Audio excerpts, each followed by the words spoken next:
La famille GS s'est agrandie et a accueilli un nouveau membre au look classique, la R12 GS. Je suis Amanda Pagliari et je suis ici sur le circuit Panamericano, invitée par BMW pour tester sa toute dernière nouveauté sur l'asphalte et surtout sur la terre. Restez avec moi pour cette vidéo incroyable, mettez un like et abonnez-vous pour ne rien manquer.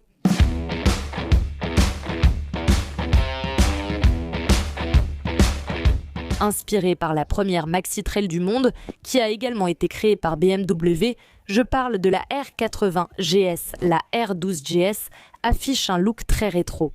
Ici, nous avons un garde-boue haut. Il n'y a pas de garde-boue bas, un grand phare rond avec ce saut de vent et même les couleurs. Cette moto porte cet héritage non seulement tout-terrain, mais surtout avec un look beaucoup plus classique que BMW appelle héritage, le héritage. Donc cette combinaison de couleurs est vraiment très belle.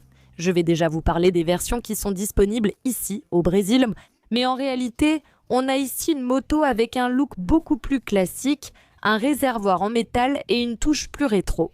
Elle est déjà équipée d'un protège-carter de série, d'ailleurs les amis. La garde au sol de la moto est assez généreuse, 24 cm, et du coup, ça a forcément influé sur la hauteur. Ne vous y trompez pas. Ce n'est pas une 1300 GS1, mais elle est quand même haute. Oui, je vais monter dessus pour que vous puissiez voir. Regardez, je mesure 1,77 m, la hauteur de la selle jusqu'au sol ici est de 86 cm. Elle n'est pas si étroite que ça, la moto, surtout qu'il y a ici les sorties du moteur boxer. Donc il faut garder les jambes un peu écartées. Mais moi, avec mes 1,77 m, j'arrive à poser les pieds au sol à 90%, bien posés. Mais il y a aussi la technique de décaler un peu le bassin comme ça. En ce qui concerne le poids, on a 234 kg en tenant déjà compte de tous les liquides. Et le réservoir de carburant, qui a une capacité de 15,5 litres d'essence, c'est une moto lourde. Les amis, je ne vais pas vous mentir, déjà en roulant, je vais vous dire comment c'est. La partie cycle, c'est différent, non? Ça a aussi joué sur la hauteur de la moto. C'est la jante de la roue. Donc nous avons des roues avec jante 21 à l'avant des roues, à rayon, sans chambre à air, très sympa, et 17 ici à l'arrière. Et les pneus ne sont plus vraiment faits pour le tout-terrain, ils sont plus adaptés à la route, n'est-ce pas? Mais je pense que BMW va aussi homologuer des pneus pour une utilisation en tout-terrain. Le cœur qui équipe la R12, c'est le moteur boxer, déjà bien connu chez BMW, avec refroidissement par air. Celui des premières GS, la 1200 est un moteur de 1170 cm3 qui développe 109 chevaux de puissance. Et puis, environ 12 kg de couple, un moteur vraiment costaud, enthousiasmant, avec 6 vitesses et une transmission finale par arbre. Le Cardin est très apprécié, n'est-ce pas, par ceux qui aiment voyager sur de longues distances. On n'a pas besoin de faire l'entretien de la chaîne, surtout sur la terre, n'est-ce pas? Donc c'est sûr, le Cardin aide beaucoup.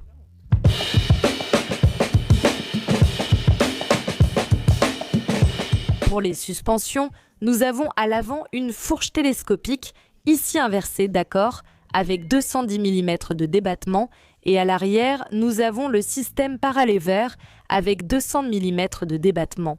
Il est important de préciser que, aussi bien à l'avant qu'à l'arrière, vous pouvez régler comme vous le souhaitez. Mais ici, il faut un outil pour l'avant, et à l'arrière, il suffit de tourner la molette. C'est une clé main libre.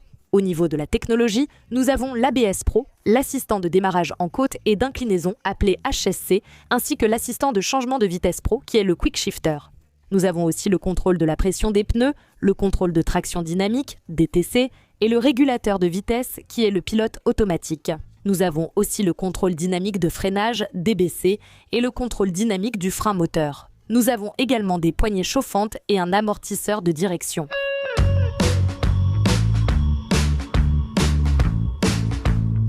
Le tableau de bord, minimaliste et rétro, propose un compteur de vitesse analogique et plusieurs voyants lumineux rappelant les anciens modèles.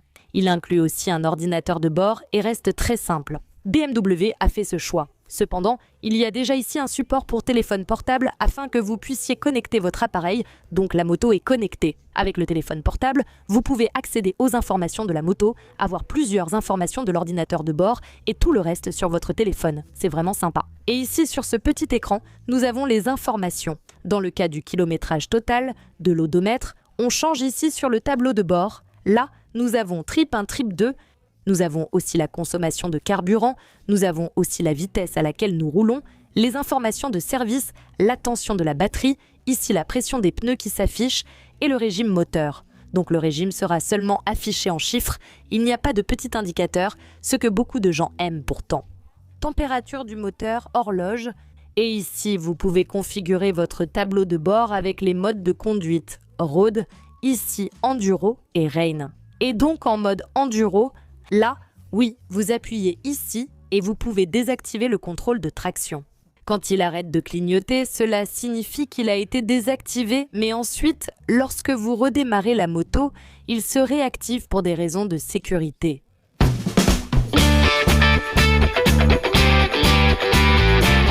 Elle est équipée d'un éclairage Full LED et aussi ici, regardez, une prise USB-C, un petit cache ici pour que vous puissiez recharger votre téléphone.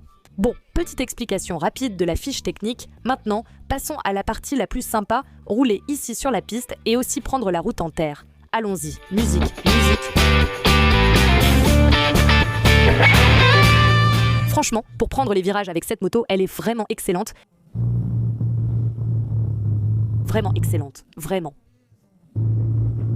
Quelle moto agréable à piloter, tu vois ici, regarde l'agilité qu'elle a, regarde. Franchement, vraiment très agréable. On sait que les gros trails authentiques, tu sais, sont plus ciblés pour le vol, mais ce que je pense, sincèrement, c'est que les gens vont finir par tout emporter, malheureusement. Cependant, toutefois, néanmoins, je pense que, à mon avis, ce style un peu plus rétro ici est moins ciblé que les vrais gros trails, tu sais, les styles un peu plus custom. Ici, en quelque sorte, les gens de l'ALE n'aiment pas trop, non. Mais écris ton avis là, tu penses que les gens de l'ALE n'aiment pas? Écris-le dans les commentaires. Bien sûr, plus tu accélères, plus le vent va venir sur toi, n'est-ce pas? Parce qu'elle n'a pas la bulle de la 1300, tu vois. Ce n'est pas son style. Sur l'asphalte ici, elle est approuvée. En ce qui concerne la partie cycle, les pneus aident aussi à donner plus d'adhérence sur la route. Je vais maintenant la conduire sur la terre et vous dire comment elle s'en sort. Et je vais aussi terminer la vidéo avec le prix de cette moto. Mais si tu aimes la vidéo, laisse un like et partage-la tout de suite avec tes amis qui aiment les motos tout-terrain, d'accord? Pour la terre de BMW et qui aiment aussi les motos plus classiques comme celle-ci. Salut!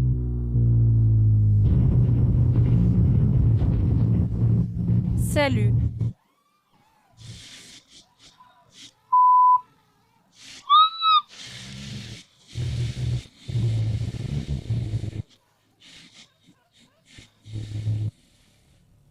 Le terrain est vraiment amusant ici et la R12 GS s'en sort très bien.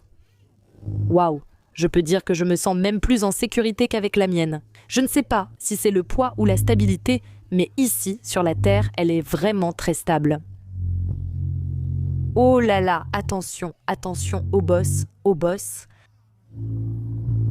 L'arrière, n'est-ce pas? Aïe, putain. Putain.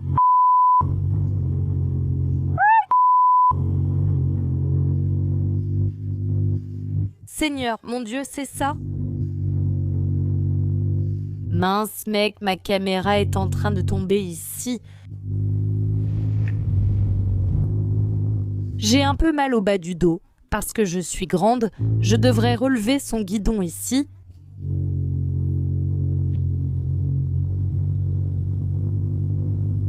Franchement, la moto s'en sort vraiment, vraiment bien. Je suis surprise, elle a du souffle, elle a de la puissance pour affronter la montée. Du gravier, franchement, c'est trop cool.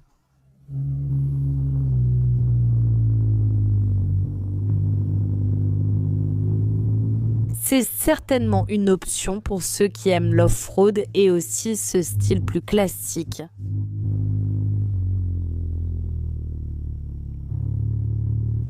Elle est géniale cette moto. J'ai été vraiment surprise de voir à quel point cette moto m'a aidé sur la terre, l'avant a glissé, l'arrière a glissé. Mais je ne sais pas si le fait qu'elle soit plus basse, qu'elle n'ait pas l'avant aussi haut ici, franchement, ça m'a vraiment donné beaucoup de confiance. Oui, ne vous y trompez pas. Ça reste quand même une moto haute, donc ceux qui ont les jambes courtes, vont un peu galérer. Mais je peux le dire, c'est génial, quel espoir, un super espoir. Oui, elle a bien l'ADN GS de BMW, donc c'est une moto qui, si tu ne veux pas l'utiliser sur la terre, pas de souci, a du style. Tu mets ta veste en cuir, tu mets ton casque rétro et tu vas défiler dans les rues et sur les routes. Ah non, je vais avec mes amis affronter un petit off-road, tu vois, où je vais à Canastra, où je pars en voyage et j'ai un tronçon de terre. Mais l'équipement, parce que cette moto-là tient le coup, elle n'a pas atteint la fin de course. La moto est robuste, bien sûr, c'est une GS avec un moteur boxer, avec tout ce poids, mais elle roule vraiment très légère, vraiment. Canastra, pour Canastra, Canastra, où je vais à Canastra, Canastra, où je vais à Canastra, où je vais à Canastra, où je vais, Canastra, Canastra, piloté. Je vous jure, les gars, j'ai trouvé ça trop cool. Pour ceux qui aiment le style rétro ici, la moto va aider, et en plus ici, regarde, en dehors aussi, regarde sa maniabilité, très agile, bien sûr, en roulant, pour manœuvrer ce petit poids qu'on connaît déjà, mais c'est ça. J'ai été enchantée par la nouvelle R12 GS. Et pour celles qui aiment un style plus rétro et aussi l'off-road, elles vont être enchantées. Les filles, quelle moto incroyable! Je pense que vous avez pu voir mon enthousiasme en la pilotant sur l'asphalte. Elle s'est très bien comportée, franchement, sa maniabilité ne laisse pas deviner son poids, mais c'est surtout sur la terre qu'elle s'est démarquée. C'est dommage qu'elle n'ait pas de pneus plus adaptés au tout-terrain. On pourrait mieux sentir sa traction sur la terre, le pneu fait la différence. Et elle s'en est bien sortie. Vous avez vu, je ne suis pas tombée, j'ai traversé différents types de terrains, des fossés, j'ai sauté, du sable. Elle s'est très bien comportée et m'a mise en confiance. J'ai été surprise, je ne pensais pas qu'elle serait aussi agréable et sûre à piloter. Que dire d'autre ? Ceci était un test de premières impressions, il y aura une évaluation complète avec les points positifs et négatifs. Le format Motoplay que vous connaissez déjà, alors abonnez-vous à la chaîne pour être informé en premier dès que cette vidéo sortira. Pour l'instant, nous n'avons pas la version Enduro qui existe à l'étranger avec la roue de 18 pouces à l'arrière et il y a aussi d'autres configurations comme la suspension, le pack Enduro. Mais ici, nous avons deux versions disponibles pour le moment. Nous avons donc la version d'entrée qui est celle-ci en blanc, très jolie, avec un prix conseillé à partir de 105 900 JRE et nous avons aussi la version limitée à seulement 60 unités qui est la 719 option qui apporte la même configuration mécanique que la blanche mais avec les accessoires options au Brésil. Alors, qu'en pensez-vous ? Laquelle est votre préférée, la blanche d'entrée de gamme ou la 719 option? Écrivez-le ici en bas. Et puis, il y a la question polémique, n'est-ce pas? Parce que beaucoup de gens vont dire « Ah, la GS coûte 107 900 RE, cette version-ci commence à 105 minces, je prends la GS ou la R12 GS ». Eh bien, je pense que ce sont des propositions différentes, toutes les deux avec l'ADN GS, n'est-ce pas, de BMW. Cependant, je pense que pour ceux qui vont voyager, faire de longues distances, franchement, j'irai sur la GS 1300 car je peux mettre plus de valises et elle est plus robuste, surtout avec un passager. Ici, je pense que c'est pour s'amuser, se balader et partir, surtout pour le style. Donc, pour ceux qui aiment le style, là c'est une question de goût personnel, si tu préfères le style maxi trail ou le style classique, rétro. Une chose que j'ai remarqué aussi, c'est la question du vol. Je sais que bien sûr, même un vélo, ou si tu laisses un gros balai devant chez toi, les gens le volent, malheureusement il n'y a pas de solution. Mais à mon avis, comme je l'ai dit, je pense que ce look plus classique, je pense que ça évite ou au moins ça attire moins l'attention des voleurs. Donc ça peut finir par être une option pour ceux qui veulent une 1300 GS et qui pensent que celle-ci est peut-être moins ciblée. Et puis, écris ton avis ici en bas. En haut, j'ai mis une super vidéo et ici une autre, ainsi que la playlist pour un marathon des vidéos de la chaîne. Abonne-toi à la chaîne si ce n'est pas fait et deviens membre pour profiter d'avantages exclusifs via le lien en description. Et bien sûr, les amis, N'oubliez pas de liker la vidéo, de la partager, je suis sûre que vos amis vont adorer. Alors voilà, à la prochaine, je vous fais un bisou.